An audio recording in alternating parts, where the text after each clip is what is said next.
दोस्तों, आज से बहुत साल पहले जब मैं अपने गांव लालगंज बैसवारा रायबरेली से निकलकर दिल्ली की तरफ आ रहा था आईएएस की तैयारी करने, तो मैंने लखनऊ मेल पकड़ा और लखनऊ मेल पकड़कर मैं उतरता हूं अगले दिन सुबह 7 बजे नई दिल्ली के पहाड़गंज साइड में।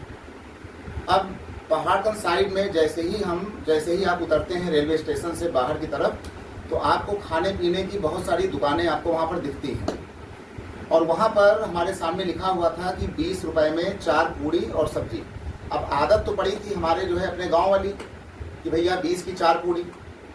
तो भूखे मन से हम और हमारे मित्र मुकेश पटेल, जो कि वर्तमान में आईएएस हैं, हम लोग जाकर के दुकान में घुस गए और हमको लगा कि भाई 20 रुपए में 4 पूड़ी यानी 2 आदमी हैं तो 40 रुपए में दोनों आदमी अपना खा लेंगे।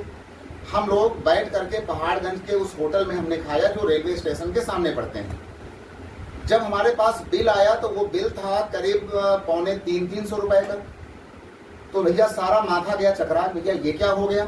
तो दुकानदार ने कहा कि जो आपने पूरी के साथ सब्जी खाया, पापड़ खाया, जो आपने एसी की हवा खाया, पंखा की हवा खाया, ये ठंडा पानी पिया है, ये सारा बिल जोड़ करके 250 रुपए का आपका बिल बना हुआ है। तो ये पहला हम ठगी के शिकार होते हैं। और इसके बाद मैं आप सभी लोगों से कहना चाहूँगा कि जो लोग कभी दिल्ली आते हैं तो वो पहाड़गंज के सामने इन बने हुए होटलों में जब भी खाने का बोर्ड देखें तो बहुत ज़्यादा जो है अपने गांव की आदतों को छोड़ करके बहुत ही ध्यान से आप वहां पे ना घुस जाएं, अन्यथा आप ठगी का शिकार हो जाएंगे। और इसी के साथ साथ अगर आपको खाना ही है तो आप खाना वहां से पैक करा लें, लेकिन अगर आपने खाना होटल में बैठ करके खाया तो आप हमारी तरह ठगी का शिकार होंगे और आपसे 20 या 25 रुपया या 30 रुपया बोल करके आपसे 300-400 रुपए का बिल वसूला जाएगा।